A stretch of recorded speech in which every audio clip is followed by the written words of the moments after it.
Today with CGI, with AI, what they're able to do now. Yep.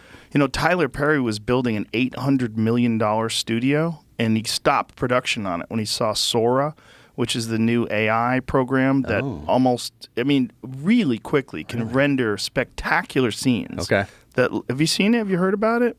Is that one like 3D camera? They have one in Australia? No, Sora's just AI-generated video. Show him the one with Japan. It's Tokyo in the snow. It's crazy. You can't believe it's not real. Because it's like, it's got people checking their bag, looking at their watch, tying their shoe, like normal stuff, pausing to talk to people. And you're looking at it, you're like, what? This is not real? And apparently they generate them very quickly. Think about it in 5 years from now. Oh, it's going to be impossible. 10 years from now. So this is all AI. Beautiful, snowy Tokyo. Snowy Tokyo City is bustling. Camera moves through the bustling city street. This is the prompt that made them that made AI create this. Following several people. Like, look at this. Oh wow, this is crazy. This is fake. You would never.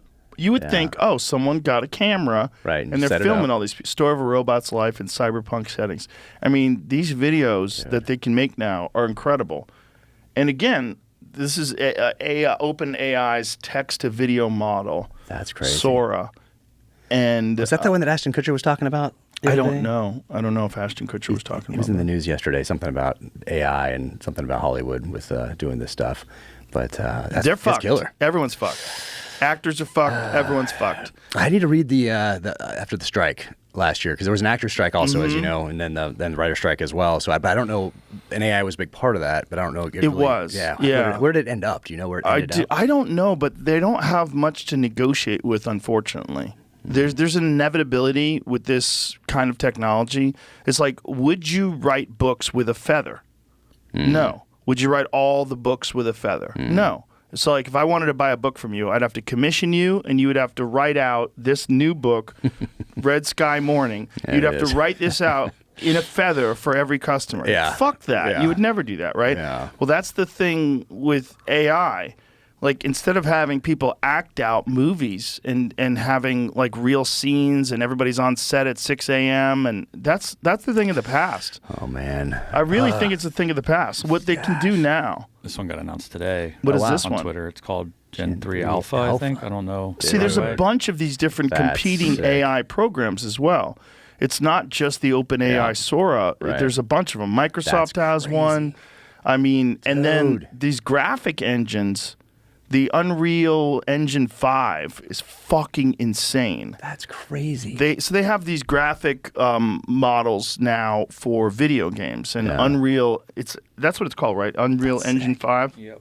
Dude. Unreal Engine 5 is fucking bananas.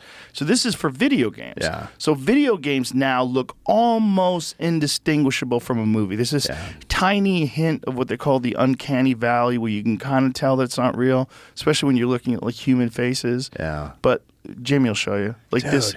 Ah, that's crazy. Did you play video games? No, I can't. Do you used to? Crazy. Yeah, I go crazy. I can't do it. You mean you get sucked in? Yeah. I'll be playing it all day long. I have a real problem. You wouldn't have a podcast? No, I'd probably have a podcast. It probably would suck, though. I have a very addictive personality with things that are difficult to do. Yeah. When I find, like, as long as it's something physical, like with jiu-jitsu, you can only do jiu-jitsu 2 hours a day.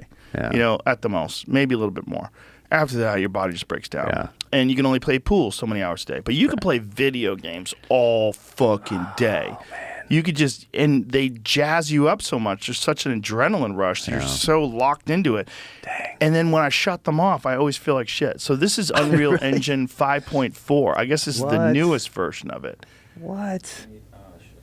That's wild. Look how crazy this looks. That's cool. I mean, this is a video game. So imagine playing a video game. Right. And this is the type of graphics that they can do. And again, this is just today. This stuff is moving at an exponential pace to the point where, 5-6 years from now, you're going to be experiencing this, but in VR. Yeah. You'll have, like, the Meta headset on, and you'll be experiencing this probably on an omnidirectional floor.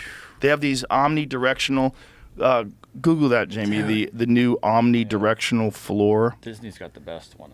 Do they? Yeah, so the omnidirectional floor, the way you walk is the way the floor moves. What? So you stay in like an area What? like the size of this room, right?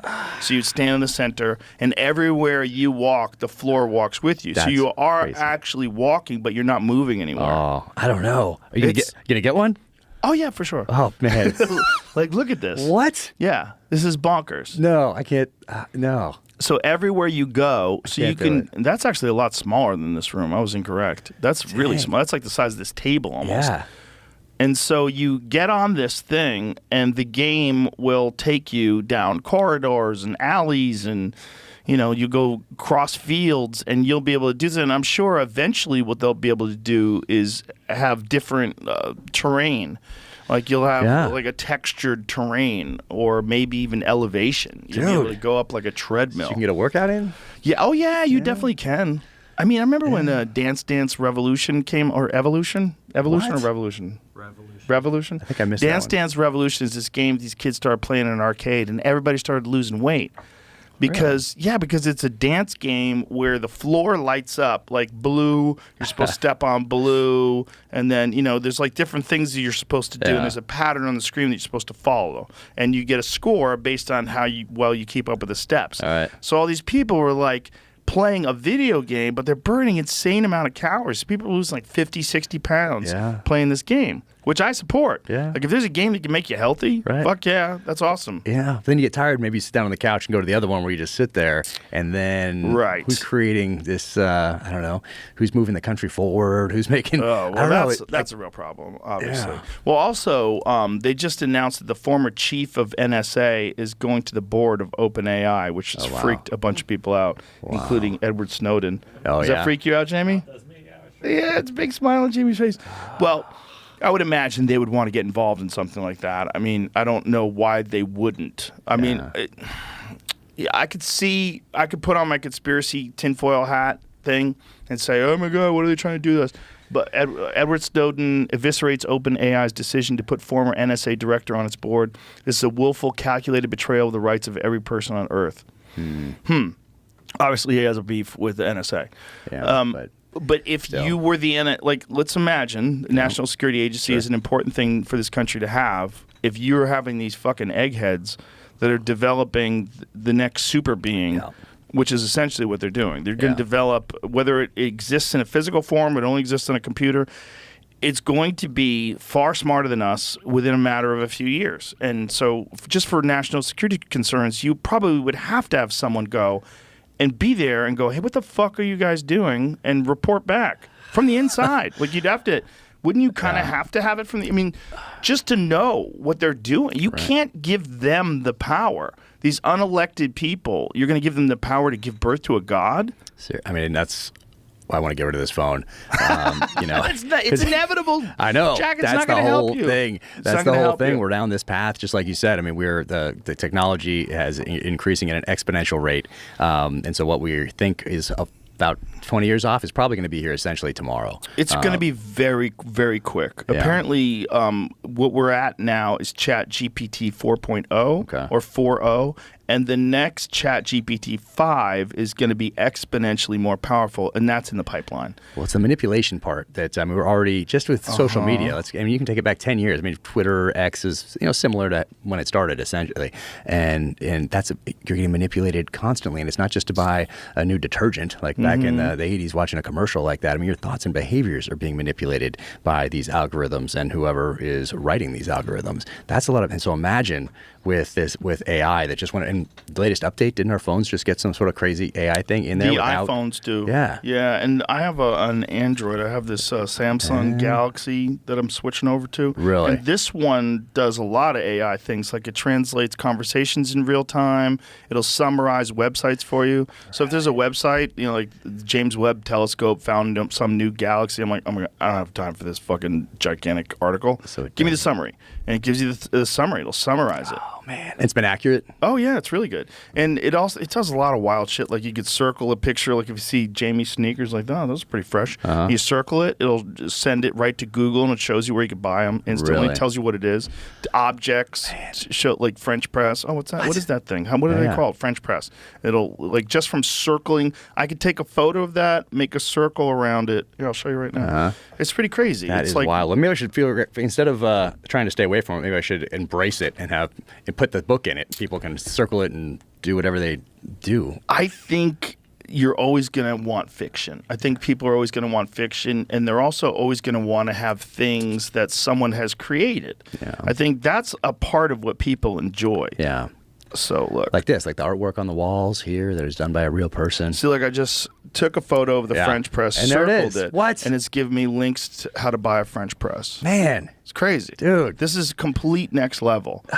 So is that freeing up time rather than having to go French press? I don't know. It's just cool. Search. It's not freeing up any time. I mean, maybe it is freeing up a little bit of time. I just think it's cool. That's why I like it. You love all that stuff, though. You Yes. you embrace new technologies. I do, but again, you got to know what it is. It's like I like whiskey, but I don't drink it every day. I drink a little bit of whiskey every now and again. All right, And I take big days off. I like to stay healthy. But it's interesting that we're moving towards because people can find you. We're moving towards some very weird thing where there's not going to be any secrets anymore. Yeah. And I don't think it's that far from now. No. And I think it might be the only way human beings ever truly understand each other. Oh, really? I think it's going to happen through technology, and I think it's going to happen in our lifetimes. That our relationship to each other is going to be incredibly different than what it is now. Man. Neuralink, we got that coming up. I think that's a part of it. I have Alice, this character I introduced two books ago for In the Blood, and an AI quantum computer, and people really liked this character, but I had to sideline her for the next one, for the last book, because I didn't want to rely on her like Michael Knight in the 80s calling Kit Carr on his watch and having it jump into the Trans Am and zip off. So I sidelined her last book, but I knew I couldn't introduce a character like that and just ignore her forever. So she comes back in this, and even since I did the research for the last book, and that's only 2 years, things have increased at such an exponential rate as far as AI, quantum computing, and then the military side of that, autonomous control of platforms. So all these new things that are coming out, whether it's submarines or it's aircraft or surface ships, whatever it might be, they're all being built so that they can be autonomously controlled. They may not be yet, but they have that ability. Have you seen that insane new ship that's autonomous? That's all controlled. It looks like a manta ray. Oh yeah, I've seen that one. That one's no passengers, no crew. There's nobody on it at all. No one on it at all. It's just a machine, and it looks like a damn spaceship. Yeah. See if you can find it. Yeah, I know what you're talking about. Crazy looking. Yeah. You look at it, you're like, if this was not ours, if you were living in like 1970 and someone saw something like this. Yeah. Dang. Look at that. That's crazy. That's wild. No windows. Yep. You'd be like, oh my God, it's a spaceship. It's from another planet. All new stealth stuff, stealth bombers, the speed that these things go at, the altitudes that they travel. Yeah. It's wild. Well, I also think there's new ones that operate on geothermal energy. Oh, wow. And they can make hydrogen out of water. Like, they can do wild shit with some of these new devices that they're creating.